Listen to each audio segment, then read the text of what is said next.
এটা নিউজ দেখছেন, হ্যাপেনিং পয়েন্টের সাথে আছি আমি তাসফিয়া তামান্না। আজ আমরা কথা বলবো এই সময়ে ব্যাংকের হালচাল এই বিষয় নিয়ে কথা বলবো ডক্টর বেলাল উদ্দিন আহমেদের সঙ্গে, MD zenith pharmaceuticals limited, secretary general basic শিল্প মালিক সমিতি কেন্দ্রীয় কমিটি।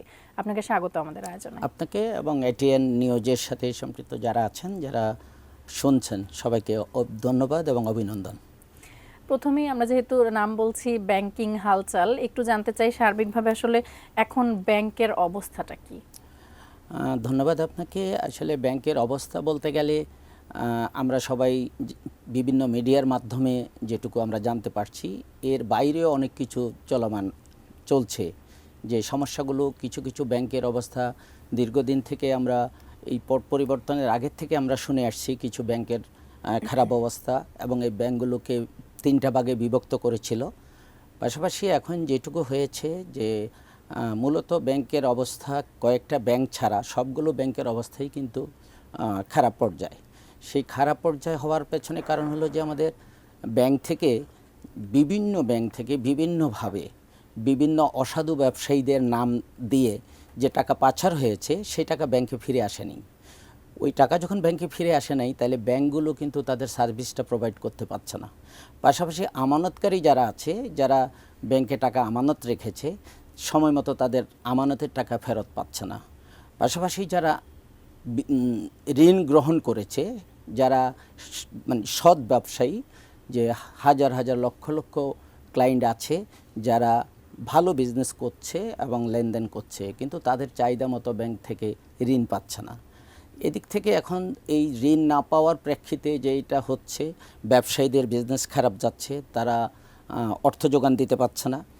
পাশাপাশি ব্যাংক আরেকটা যেটুকু করছে, সেটা আমাদের জন্য বা আমাদের দেশের আগামী দিনের জন্যে খুবই খারাপ কিছু বয়ে আনবে। সেটা হলো মানে অসম্ভবভাবে ব্যাংকের ঋণের উপরে সুদের হার বাড়িয়েছে। যেটা আপনারা বা আমরা সবাই জানি, 6% 9% একটা প্রথা ছিল, সেটা উইথড্র হয়েছে। বাট এখন যেটুকু হয়েছে সেটুকু হলো সেই 9%-এর জায়গায় 15-16% অতিক্রম করেছে কারো কারো। এবং আরেকটা জিনিস আছে, যেটুকু হলো আমাদের যেটুকু বলবো, বাংলাদেশে প্রায় 52টা ব্যাংক কার্যক্রম করেছে। এই 52টা ব্যাংককে নিয়ন্ত্রণ করার জন্য আমাদের সেন্ট্রাল ব্যাংক কাজ করছে। কিন্তু আমি জানি না, এটা হয়তো আমার জানার ঘাটতি থাকতে পারে, যে মনোফুলি যেই পরিমাণ ঋণের উপরে সুদ চাপিয়ে দিচ্ছে, সেটা কি আদৌ আমাদের সেন্ট্রাল ব্যাংক অনুমোদন করছে কি না। পাশাপাশি আমাদের গ্রাহকদের সাথে ব্যাংক যে সার্ভিসটা আমাদের প্রোভাইড করার কথা, সেটুকু আমি মনে করি এই মুহূর্তে যা হচ্ছে, কিছু কিছু ব্যাংক তো চরমভাবে লঙ্ঘন করে যাচ্ছে। সেটুকু হলো, আমি ব্যাংকে টাকা আমানত রাখছি, সে আমানতের টাকা উইথড্র করার জন্য, যেহেতু ব্যাংকের এটা বিজনেস, ব্যাংক আমার টাকা আমানত রাখা এবং বিনিয়োগ করা, এটা হলো ব্যাংকের বিজনেস। বাট ব্যাংক বিভিন্নভাবে ক্লায়েন্টের উপরে যে চার্জগুলো অ্যাপ্লাই করছে, সেগুলোর মধ্যে আপনার টাকা ব্যাংকে জমা রাখবেন, আপনার টাকা লেনদেন করার জন্য চেক বই আপনাকে দেবে, চেক বইয়ের উপরে চেক বই আপনাকে মানে পারচেজ করতে হবে ব্যাংকের কাছ থেকে। তার মানে এটা তো ফ্রি তারা দেওয়া উচিত। সেকেন্ড ওয়ান, আপনার বিভিন্ন নামে আপনার অ্যাকাউন্ট থেকে চার্জ কেটে নিচ্ছে, SMS চার্জ কেটে নিচ্ছে, ট্রান্সফার চার্জ কেটে নিচ্ছে, অনলাইন চার্জ কেটে নিচ্ছে, এবং গভর্নমেন্টের ভ্যাট ট্যাক্স যেটা কেটে নিচ্ছে, এক্সাইজ ডিউটি কেটে নিচ্ছে। কিন্তু আমাদের সাধারণ গ্রাহকরা অনেকেই জানেন না যে আমার ব্যাংকে টাকা কত রাখলাম আর আমি কত উইথড্র করলাম। পাশাপাশি কোনো এক সময় দেখা যায়, তার যেই টাকাটা রেখেছে, যদি তার টাকার পরিমাণটা স্বল্প পরিমাণ হয়, যে আমানতের বিপরীতে যেটুকু প্রফিট দিচ্ছে, ওইখান থেকে বিশাল একটা অংশ কিন্তু কেটে নিচ্ছে। এটা সাধারণ গ্রাহকরা অনেক সময় কিন্তু এটা হয়তো জানেন না। ব্যাংকে যখনই তার হিসাব করে ফাইনালি যখন দেখেন যে অনেক টাকাই কেটে নিচ্ছে, কিন্তু এইভাবে কাটবে কেন? ব্যাংকের তো এটা বিজনেস। এই গভর্নমেন্টের একটা জায়গায় যে এক্সাইজ ডিউটি যেটা আছে, সেটা গভর্নমেন্টকে, বা ট্যাক্স যেটা, সেটা আমরা গভর্নমেন্টকে দিচ্ছি। আবার আরেকটা চার্জ নিচ্ছে, মেনটেন্যান্স চার্জ। বাট ব্যাংক আমার অ্যাকাউন্ট মেনটেন করবে, এটার জন্য ব্যাংকের আমি সার্ভিস দিব, সার্ভিস চার্জ দিব, আবার মেনটেন্যান্স চার্জ দিব। What is that? এটা তো আমার কাছে আশ্চর্য মনে হচ্ছে। That is there business. আমার বিজনেসে আমার ক্লায়েন্টকে সন্তুষ্ট রাখার জন্য আমি অনেক কিছু করব। বাট সেখানে আবার যেটুকু করব, আমি আপনার এখানে এখন এসেছি আমি কথা বলার জন্য, আমাকে 4 কাপ সামনে দিয়েছেন, ওই চাটা খেলাম আমি, যাওয়ার সময় যদি আপনি আমার 4 কাপের চার্জটা কেটে নেন তাহলে এই আতিথেয়তা কি করে হয়? আমি মনে করি এটা ব্যাংকে আমাদেরকে আহ্বান করছে টাকা জমা রাখার জন্যে, বা ক্লায়েন্টেরা আমানতকারীরা টাকা জমা রাখছে, কিন্তু তার বিপরীতে তার কাছ থেকে চার্জ কেটে নিচ্ছে বিভিন্ন অজুহাতে বিভিন্ন নামে। তা আমি মনে হয় এটা আমাদের কেন্দ্রীয় ব্যাংক বা সেন্ট্রাল ব্যাংক এটা মনিটরিং করা উচিত, এবং আমাদের ব্যবসায়ী সমাজ যারা আছে, আমানতকারী যারা আছে, তাদেরও সচেতন হওয়া উচিত যে আমরা কেন ব্যাংকে টাকা আমানত রেখে সেখান থেকে আমার টাকা কেটে নেবে। আরেকটা যে জিনিসটা আছে, আমানতকারীরা ব্যাংকে টাকা আমানত রাখছে, ব্যাংকটাকে বিশ্বাস করছে যে ব্যাংক হলো দ্যাট ইজ সব কিছুর ঊর্ধ্বে নিরাপদ স্থান টাকা আমার জমা রাখার জন্য। এখানে আমার একটু জানার ছিল, আমানতকারী এবং ঋণ গ্রহীতা যারা রয়েছেন ব্যাংকের, তাদের সাথে আসলে ব্যাংকের আচরণ কেমন, বা তাদের দিক থেকে আসলে ব্যাংকের ব্যাপারে কি তাদের মনোভাবটা কি আসলে? ধন্যবাদ আপনাকে। আসলে আমানতকারীর কথাগুলোই আমি এখন বলছিলাম যে আমানতকারীর এরকম হচ্ছে, আমানতকারী এখন আপনি আমানত রেখেছেন, আপনার টাকা ব্যাংকে উঠাতে গেলেন, চেক দিলেন, কিন্তু আপনার চেক পাস হচ্ছে না। এখন আপনার আজকে দরকার আমার 1 লাখ টাকা, আপনাকে দিচ্ছে 5,000 টাকা, কিন্তু টাকাটা ব্যাংকের থেকে আপনি ঋণ নিচ্ছেন না, আপনার আমানতের টাকা আপনি নিচ্ছেন। এখানে ব্যাংকে আমানতের ইয়েটা হলো, এই যে 5 থেকে 10,000 টাকার বেশি কোনো ব্যাংকে দিতে পারছে না, এটার কারণ কি? এটা তো আসলে আমি টাকা রাখছি, এটা তো আমার টাকা, আমার যখন প্রয়োজন হবে আমি তখন নিব, ব্যাংকটা আমাকে সেই টাকাটা আসলে চাওয়া মাত্র দিতে বাধ্য। সেই ক্ষেত্রে কেন এই সমস্যাটা কেন? সেই কথাটাই বলছি যে আপনার টাকা আপনাকে দিচ্ছে না এবং আপনার 5,000 10,000 টাকা স্ল্যাব করে দিচ্ছে। এটা তো আমি মনে করি এটা ফৌজদারি অপরাধ। এই জন্য ফৌজদারি অপরাধ, আমার আইনের মধ্যে যেটা আছে, আমার টাকা চাইবা মাত্র আমাকে দিতে হবে, তাহলে দিচ্ছে না।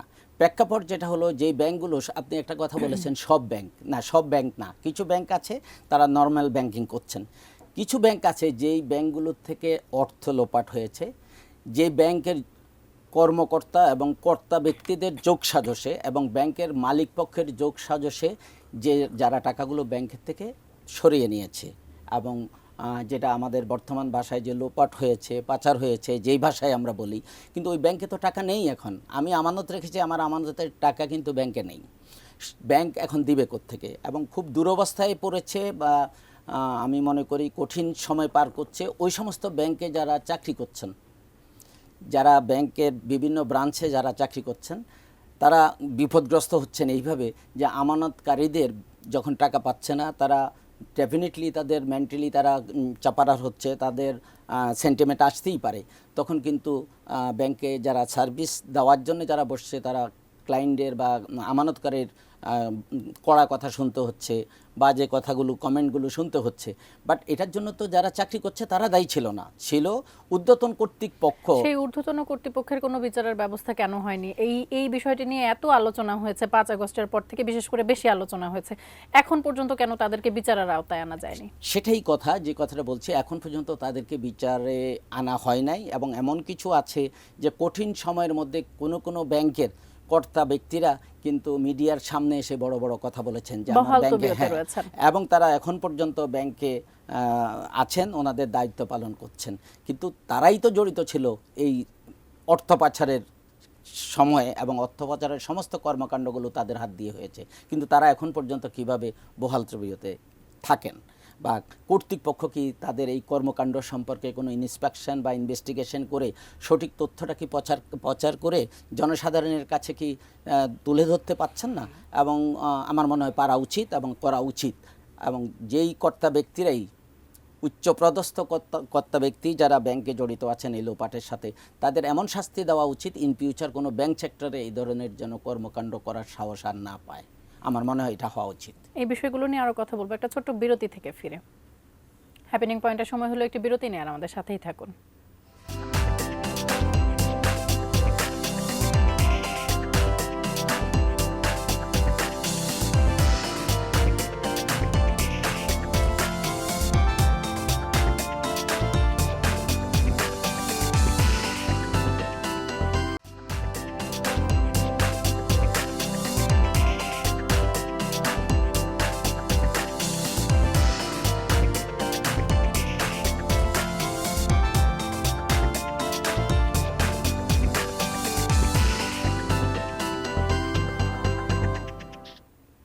বিরতির পর আবারও স্বাগত হ্যাপেনিং পয়েন্টের সাথে থাকার জন্য ধন্যবাদ। কথা বলছিলাম এই মুহূর্তের ব্যাংকের হালচাল নিয়ে, কথা বলছিলাম ডক্টর বেলাল উদ্দিন আহমেদের সঙ্গে, MD zenith pharmaceuticals limited, secretary general basic শিল্প সমিতি, মালিক সমিতি এবং কেন্দ্রীয় কমিটি।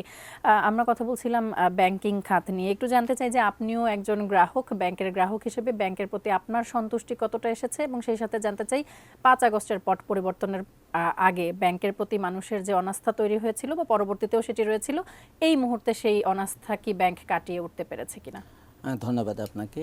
আমি যেটুকু বলবো, 5ই আগস্টের আগে, পট পরিবর্তনের আগে ব্যাংকের উপরে যেভাবে আস্থা হারিয়েছিল, সেটা এখন ধীরে ধীরে অত্যন্ত ধীর গতিতে এটা আস্থা ফিরে এসছে। এর কারণ হলো, এটা অবশ্যই আমাদের কেন্দ্রীয় ব্যাংকের কিছু পদক্ষেপ নিয়েছে, যেটা হলো টাকা ছাপিয়ে যে ব্যাংকগুলো দুর্বল অবস্থায় আছে তাদেরকে গ্রাহকের সার্ভিসটাকে চালু রাখার জন্য কিছু ব্যবস্থা করেছে, যার জন্যে কিছুটা পরিবর্তনের পথে এগোচ্ছে। আমার মনে হয় এটা দ্রুত পরিবর্তন না হলে ব্যাংকের উপরে ক্লায়েন্টের আস্থা ফিরবে না। ক্যাশ টাকা রাখবে, ব্যাংকে জমা দিতে যাবে না, বা অন্য ওয়েতে টাকাগুলোকে তারা ডিপোজিটে রাখবে কিন্তু ব্যাংকে যাবে না। আমার মনে হয় এটা আমাদের বৃহৎ স্বার্থে, যেহেতু আমাদের বাংলাদেশে আমাদের দেশের চেয়ে ব্যাংকের পরিমাণ অনেক বেশি, রেশিওতে যখন আমরা যাব, তো অতগুলো ব্যাংক যখন দিয়েছে, ওই ব্যাংকগুলোকে চালু রাখার, ব্যাংকগুলোকে অ্যাক্টিভ রাখার দায় দায়িত্বও কিন্তু আমাদের বাংলাদেশ ব্যাংকের, যেহেতু এই ব্যাংকগুলোকে লাইসেন্স দিয়েছে। আর যারা ব্যাংকের বিজনেস করছে, ব্যাংকের ডিরেক্টর হয়ে যারা বিনিয়োগ করেছে, তাদেরও উচিত ব্যাংকের মর্যাদা রক্ষা করার জন্য। কিন্তু এর মধ্যে তো আমি বলবো যে কিছু কিছু আগেই কথা এসছে যে এরাও ব্যবসায়ী যারা ব্যাংকের লুটপাটের সাথে জড়িত। আমি মনে করি সরকার বা বাংলাদেশ ব্যাংক, আমি বলবো কর্তৃপক্ষ, যথাযথ কর্তৃপক্ষ দ্রুত পাচারকৃত টাকা ফেরত আনার ব্যবস্থা করা উচিত, এবং সেটুকু আবার ব্যাংকে যে প্রতিষ্ঠানগুলো আজকে ধ্বংসের পথে চলে গেল, তাদেরকে নিরাপদ করার, এবং আমাদের সর্বোপরি আমি বলবো আমাদের আমানতকারী যারা আছে, ব্যাংকের প্রাণ, তাদেরকে কিন্তু সচল রাখা এবং তাদের আস্থা ফিরিয়ে আনা, এটা কর্তৃপক্ষের দায়িত্ব বলে। ডলার নিয়ে একটু জানতে চাই। ডলারের দাম বাংলাদেশ ব্যাংক বেঁধে দেওয়ার পরেও বিভিন্ন জায়গায় বিভিন্ন দামে কিন্তু বাইরে বাজারে ডলার কেনা বেচা হচ্ছে, এটার কারণ কি, এবং এই ক্ষেত্রে আসলে করণীয়টা কি? হ্যাঁ, এটা খুবই কঠিন একটা অবস্থা বিরাজ করছে, কারণ ডলারের দাম বাড়তে বাড়তে আমাদের, আমি বলবো দীর্ঘদিন থেকে আমরা 85 টাকা ডলারের প্রাইস ছিল, ডলার এক্সচেঞ্জ রেট ছিল, সেটা দীর্ঘদিন চলমান ছিল। এখন সেই ডলারের এক্সচেঞ্জ রেটটা বাড়তে বাড়তে কয়দিন পরে পরে যে ডলারের এক্সচেঞ্জ রেটটা বাড়ছে, আর দেখা যাচ্ছে যেটুকুই গভর্নমেন্ট ফিক্সড করুক না কেন এক্সচেঞ্জ রেট, কার্ভ মার্কেটে দেখা যায় বাজারে তার 5, 7, 8 টাকা তফাৎ হয়ে যায়, অনেক সময় 2 টাকা 4 টাকা 5 টাকা 7 টাকা হয়ে যায় কার্ভ মার্কেটে। তো এখানে যেটুকু হবে, ওই ডলারের দাম যদি এভাবে বাড়তে থাকে, পাশাপাশি আরেকটা জিনিস আছে, যারা এলসির সাথে জড়িত ছিল, তারা যখন এলসি করে তখন একটা প্রাইস, যেটা এক্সচেঞ্জ রেট থাকে, সেই প্রাইসের উপরে কিন্তু আমরা এলসি করলাম। আর যখন আমার 3 মাস পরে যখন আমার রিটায়ারমেন্টে যাই, আমার ডকুমেন্টস রিটায়ারমেন্টে যাই, তখন দেখা যায় যে আমি যেই প্রাইসে আমি এলসি করলাম তার চাইতে অনেক বেশি প্রাইসে আমাকে ডকুমেন্টস রিলিজ করতে হচ্ছে। এবং দুর্ভাগ্যজনকভাবে আমি এটুকু বলবো, এটা বাংলাদেশ ব্যাংকের নলেজে কতটুকু আছে, সেন্ট্রাল ব্যাংকের বা আমাদের যেটা গার্ডিয়ান ব্যাংক বলি আমরা, যে যেই প্রাইসে আমি এলসি করলাম বা মার্কেটে এক্সচেঞ্জের যেটা আছে, তার চাইতে কার্ভ মার্কেটে যে প্রাইসে ডলার বেচা বিক্রি হচ্ছে, তার সেই রেটে আমাকে কিন্তু রিটায়ারমেন্টে নিতে হচ্ছে। এতে প্রবলেম যেটা হচ্ছে, আমার ল্যান্ডিং কস্টটা অনেক বেড়ে যাচ্ছে, এটার উপরে আবার আমার ভ্যাট আসছে, ট্যাক্স আসছে, কাস্টমস ডিউটি যেগুলো আসছে এগুলো, পাশাপাশি এই সবগুলো চার্জ দেওয়ার পরে আমাকে আমার ল্যান্ডিং কস্ট, যেটা আমার কস্টিং যেটা ছিল, সে কস্টিংয়ের অনেক উপরে চলে আসছে। আলটিমেটলি এটা যারা ভোক্তাদের উপরে যাচ্ছে, বা উৎপাদনকারী সংস্থা যেগুলো আছে, যে ম্যানুফ্যাকচারার যারা আছে, তাদের উপরে যাচ্ছে। একটু জানতে চাই যে এখন মানুষ আসলে ক্যাশ ক্যারি করতে চায় না, ব্যাংকগুলোর মাধ্যমে আসলে সেটি আরও সহজ হয়ে গেছে। ব্যাংকগুলো কার্ড সিস্টেমে পেমেন্ট করার সুযোগ সুবিধা করে দেওয়াতে মানুষ আসলে শপিং করার ক্ষেত্রে কার্ড ব্যবহার করতে পারছে, কিন্তু বিভিন্ন জিনিস কেনার ক্ষেত্রে আসলে 2% চার্জ বা একটা চার্জ এক্সট্রা দিতে হচ্ছে। তাহলে আমার আসলে এই জন্য মানুষ আসলে ক্যাশ ক্যারি করতে স্বাচ্ছন্দ্য বোধ করে, কারণ অনেক টাকা বেশি চার্জ আসে। আমি যদি 1 লাখ টাকার একটা জিনিস কিনি বা 2 লাখ টাকার একটা জিনিস কিনি, সেক্ষেত্রে আমাকে অনেক টাকা বেশি দিতে হয়। তাহলে ব্যাংক আসলে আমাদেরকে কি সুবিধা করে দিল?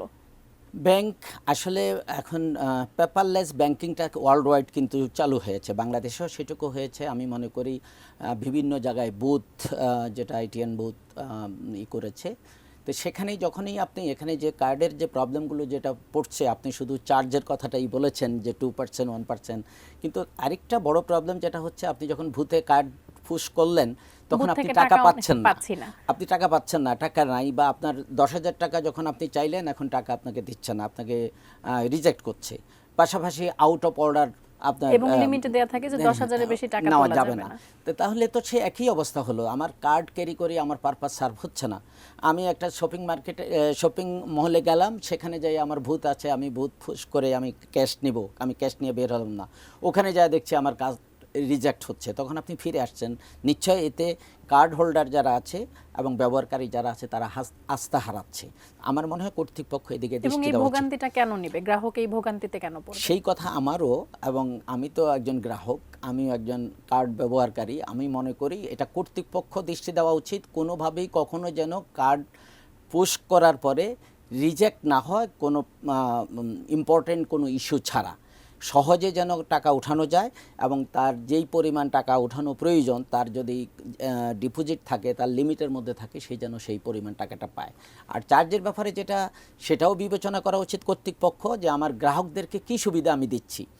কার্ড সেল করা সেটা ব্যাংকের একটা বিজনেস, বাট ওই কার্ডটা যারা ইউজার, ক্লায়েন্ট যারা আছে, তারা কী সুবিধা পাচ্ছে, এটা কর্তৃপক্ষ দেখা উচিত আমি মনে করি। শেষ পর্যায়ে চলে এসেছি, শেষ করতে চাই ভ্যাটের প্রসঙ্গ দিয়ে।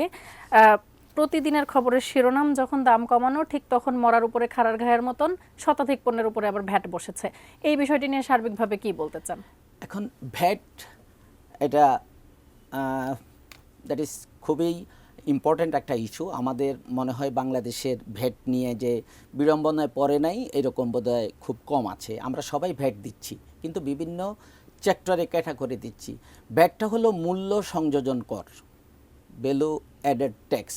তো মূল্য সংযোজন করটা, আমি একজন ম্যানুফ্যাকচারার হিসেবে আমি একটা র মেটেরিয়ালস কিনে আনলাম, এইটার সাথে আমি ইউজ করলাম, ইলেকট্রিসিটি ব্যবহার করলাম, গ্যাস ব্যবহার করলাম, এমপ্লয়ীদের আমি স্যালারি দিলাম, আদার্স যে খরচটা আসছে আমার পারচেজের উপরে, ওই অ্যামাউন্টটার উপরে আমি কিন্তু যে ট্যাক্সটা দিব, এটা মূল্য সংযোজন কর হিসাবে আমি দিতে চাই। কিন্তু আমার কথা হলো, এটা আমার অ্যাডেড, মানে আমার ভ্যালুর উপরে আমার যে অ্যাড হবে সেটার উপরে আমি কিন্তু ভ্যাট দিব। দুর্ভাগ্যজনক হলো এইটুকু, আমি গভর্নমেন্টের ফিক্সড ট্যাক্স দিতে যাচ্ছি বা আমি পৌরসভার ট্যাক্স দিতে যাচ্ছি, ওটাতে ভ্যালু অ্যাডেড হওয়ার কোনো সুযোগ নাই, এখানে কোনো, ওইখানে আমাকে ভ্যাট দিতে হচ্ছে। আমি ট্রেনের টিকিট কিনবো, ট্রেনের টিকিট কিনতেছি, ট্রেনের টিকিটের উপর আমাকে ভ্যাট দিতে হচ্ছে। তো আমি যে কথাটা বলতেছি, ভ্যালু অ্যাডেড ট্যাক্স যেটা আছে, সেই ট্যাক্সের সেক্টরটা এখন ব্যাপক হয়ে গেছে। এখন দরকার হলো যে কোনো সোর্স থেকে, পাবলিক থেকে আমাকে ভ্যাট বলে আমাকে কালেকশন করতে হবে। দ্যাটস ওকে, এটাও আমরা মানলাম, কিন্তু রেট অফ যেটা না, ক্ষেত্রে তো এটা অনেক বেশি। আমি সেটাই বলছি, রেট এখন ওই রেটটাই 5% থেকে একেবারে 15% পর্যন্ত। তো আমি মনে করি এই জায়গায় যেহেতু ব্যাপকভাবে আমার ভ্যাটটা আমরা ইম্পোজ করছি, কিন্তু আমাদের রেটের প্রতি কেন আমরা বিবেচনায় আনবো না? আমাদের মানে ভ্যাটের যে বিষয় যেটুকু আছে, এটুকু আমরা পাবলিকলি দেখছি। আরেকটা জিনিস হলো, যারা আমরা বড়, যারা ম্যানুফ্যাকচারার, যারা বড় ফিগার দিয়ে আমরা ভ্যাট দিচ্ছি, আমাদের ম্যানুফ্যাকচারিং টোটাল প্রোডাক্টের উপরে, আমাদের সেলের উপরে, এমআরপির ম্যাক্সিমাম রিটেল প্রাইসের উপরে আমাকে ভ্যাট দিচ্ছে হচ্ছে। কিন্তু ওইখানে বিষয়টা হচ্ছে এরকম, আমি জানি না এটা কর্তৃপক্ষ এই দৃষ্টিতে যাবেন কিনা, দৃষ্টি দেবেন কিনা। সেটা হলো, প্রত্যেকটা এন্টারপ্রেনর, উদ্যোক্তার বিজনেসের গতি সবসময় একই যায় না। কিন্তু আমাদের ব্যাটের বেলায় দেখা যাচ্ছে যে বিজনেস আমার টার্গেট নির্ধারণ করছে ডিপার্টমেন্ট। এখন আমার বিজনেস হয়তো হচ্ছে যেই পরিমাণ, এখন ডিপার্টমেন্টের টার্গেট আমার উপরে ইম্পোজ করছে হয়তো 40%, 60%, 100% এইভাবে বৃদ্ধি করে।